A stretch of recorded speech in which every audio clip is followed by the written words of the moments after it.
ঘেটুরে, তুই সকালে কখন ঘুম থেকে উঠিস? আমি একদম ভোরবেলা ঘুম থেকে উঠে পড়ি। গত 14 বছর ধরে আমি একটাই রুলস মেনটেন করে যাচ্ছি। তোর একদিনও দেরি হয় না ঘুম থেকে উঠতে? না, আমার ঘুম থেকে উঠতে একদিনও দেরি হয় না। শোন ঘেটু, যারা দেরিতে ঘুম থেকে ওঠে তারাই আসল মানুষ, আর যারা ভোরবেলায় ঘুম থেকে ওঠে তাদের তো মুরগি বলে। কি? তুই আমাকে মুরগি বললি? পেচি, তুই মুখ সামলে কথা বলবি কিন্তু। ঘেটুরে, পেচি ঠিকই বলেছে, মুরগিদেরই তো ভোরবেলা ঘুম ভাঙে। দেখিস না, মুরগি ভোরবেলা ঘুম ভেঙে চিল্লাতে শুরু করে, কক কক কক কক কক কক কক কক কক কক কক কক কক কক কক। তুই তাহলে কখন ঘুম থেকে উঠিস ফেলু? আমি সকালে উঠিয়া আমি মনে মনে বললি, দূর, এত তাড়াতাড়ি উঠে কি করব, তাই আরেকটু ঘুমিয়ে পড়ি। এই সবাই চুপ, স্যার আসছে। Good morning sir. Good morning sir. Good morning sir. 12টা বেজে গেছে, আর গুড মর্নিং বলতে হবে না, চুপচাপ বস। এই লেবুকে তো দেখছি না, লেবু এখনো আসেনি। May I come in sir? এই তুই দাঁড়া দাঁড়া, তোকে আমি পারমিশন দিয়েছি যে তুই ভেতরে আসছিস। সরি স্যার, 10 মিনিট লেট হয়ে গেল। কেন তোর 10 মিনিট লেট হবে কেন? তুই বিয়ে বাড়িতে ভোজ খেতে যাওয়ার সময় 10 মিনিট লেট করিস? না স্যার। তুই বন্ধুদের সাথে মেলা দেখতে যাওয়ার সময় 10 মিনিট লেট করিস? না স্যার। তুই তোর বান্ধবীদের সাথে ডিনার পার্টিতে খেতে যাবার সময় 10 মিনিট লেট করিস? না স্যার, তখন আমি 10 মিনিট আগেই পৌঁছে যাই। তারপর বাড়িতে তোর পায়খানা পেলে, প্রস্রাব পেলে বাথরুমে যেতে 10 মিনিট লেট করিস? না স্যার। তাহলে তোর স্কুলে আসতে এত লেট হয় কেন? আমি ডেইলি সিসিটিভি ক্যামেরায় ফুটেজে তোকে আমি নজর রাখি, তুই ডেইলি লেট করে আসিস। সরি স্যার, আর লেট হবে নাই। আমার বেঞ্চটাতে গিয়ে বসবো স্যার। বসবি পরে, আগে বল তুই আজ এত দেরি করে আসলি কেন? স্যার, আমি এতক্ষণ হসপিটালে ভর্তি ছিলাম, তাই আমার দেরি হয়ে গেল। কেন তুই হসপিটালে ভর্তি ছিলি কেন? গতকাল রাতে আমার মোবাইলটাতে চার্জ ছিল না, তাই খেয়ে দিয়ে কাল রাত 10টার সময় ঘুমাইন পড়েছিলাম। সকালে ঘুম থেকে উঠে দেখি আমি হসপিটালের বেডে। কি আশ্চর্য, কেন তোকে হাসপাতালে ভর্তি করলো কেন? আসলে কোনোদিনও তো আমি রাত 2টোর আগে ঘুমাই না, তাই 10টার সময় আমাকে ঘুমানো দেখে আমার বাড়ির লোকজন ভেবেছে যে আমি অজ্ঞান হয়ে গেছি, তাই আমাকে নিয়ে হাসপাতালে ভর্তি করান দিয়েছে। আর কোনোদিনও যেন তোর দেরি না হয়, তাহলে তোর ওই হিপি মার্কা হলুদ চুল আমি সাদা করে দেব কিন্তু। যা, জায়গায় গিয়ে বস, আজকের মতো ছেড়ে দিলাম। মাস্টার তো আজ সকাল থেকে রেগে আছে কেন? পরে খোঁজ লাগাইতে হবে তো। স্যার, আপনার গালে ওইরকম লাল লাল দাগ হয়েছে কেন? ওটা কালকে রাতে আমার গালে মশায় কামড়ে দিয়েছে, তাই লাল দাগ হয়ে আছে। স্যার, আপনি মাস্টার মানুষ, আপনাকেও মশায় কামড়ে দিয়েছে? কি করে কামড়ালো স্যার? কাল রাতে যখন আমি বিছানায় ঘুমিয়েছি, তখন দেখলাম 2টো মশা আমার পায়ে এসে বসলো। আমি তখন ভাবলাম যে ওরা হয়তো নতুন বিয়ে করেছে, তাই আমার পা ছুঁয়ে আশীর্বাদ নিতে এসেছে, তাই আমি মশা দুটোকে কিছু বললাম না। ও মা, একটু পরেই দেখি আমার গালে কামড়ে দিয়ে চলে গেল।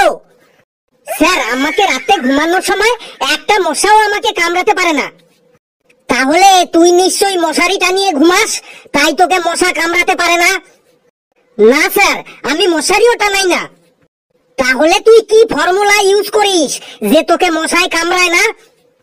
স্যার, আমি প্রতিদিন রাতে ঘুমানোর সময় আমার কানের পাশে যখন মশা এসে ভন ভন করে, তখন আমি ওদের মধ্যে একটা মশাকে ধরে মেরে ফেলি। তখন বাকি মশাগুলো ওই মরা মশাটাকে শ্মশানে নিয়ে সৎকার করার জন্য ব্যস্ত হয়ে পড়ে, আর ওরা আমাকে কামড়াতে আসে না। এই যে শুরু হলো তোর ফালতু কথা, একদম ফালতু কথা বলবি না, চুপচাপ বস।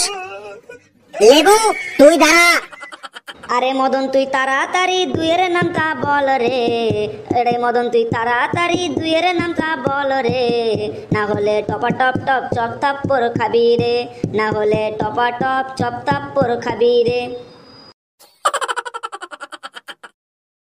দুই একে দুই, দুই দোকানে চার, তিন দোকানে ছয়, চার দোকানে আট, পাঁচ দোকানে 10, 6 দোকানে 12, 7 দোকানে 14, 8 দোকানে 16, 9 দোকানে 18, 10 দোকানে 20, 20, 20, 20, 10 দোকানে 20। মদন তুই বসে পড় রে তাড়াতাড়ি। বলুন স্যার। তুই বল, সকাল সকাল ঘুম থেকে উঠে হাঁটাচলা করা ও ঘুরে বেড়ানোর উপকারিতাগুলো কি কি? স্যার, আমি কোনোদিনও সকাল সকাল ঘুম থেকে উঠে ঘুরে বেড়াই না বটে। কেন তুই সকালে উঠে ঘুরে বেড়াস না কেন? স্যার, পৃথিবী তো যখন নিজেই ঘুরছে, তখন আমি আর শুধু শুধু কষ্ট করে ঘুরে বেড়াতে যাব কেন? তোর চুলগুলো কিন্তু সত্যি সত্যি এবার আমি সাদা করে দেব। তুই 2 হাত তুলে দাঁড়া। দুঃখটো আমার পেছনে এমন ভাবে লেগে আছে, মনে হচ্ছে আমি যেন ওর প্রথম ভালোবাসা। ওটাকে কালু নাকি? কালু তুই দাঁড়া, তুই বল গ্রামার কাকে বলে? স্যার, যারা গ্রামে বাস করে তাদের গ্রামার বলে। কি বললি? যারা গ্রামে বাস করে তাদের গ্রামার বলে? তোকে আজ আমি এই গ্রাম ছাড়া করব। তুইও 2 হাত তুলে দাঁড়া। ঘেটু তুই দাঁড়া, তুই বল এই মোবাইল ফোনের জন্য কাদের সব থেকে বেশি ক্ষতি হচ্ছে? স্যার, এই মোবাইলের জন্য চোরদের সব থেকে বেশি ক্ষতি হচ্ছে। কেন মোবাইলের জন্য চোরদের সব থেকে বেশি ক্ষতি হচ্ছে কেন? স্যার, রাত 3টের সময়ও চোরেরা লোকের বাড়িতে চুরি করতে গিয়ে দেখে সেই বাড়ির কেউ না কেউ জেগে আছে, মোবাইলে ফেসবুক করছে, তাই চোরেরা আর চুরি করতে পারছে না। তাই এই মোবাইলের জন্য চোরেদের সব থেকে বেশি ক্ষতি হচ্ছে।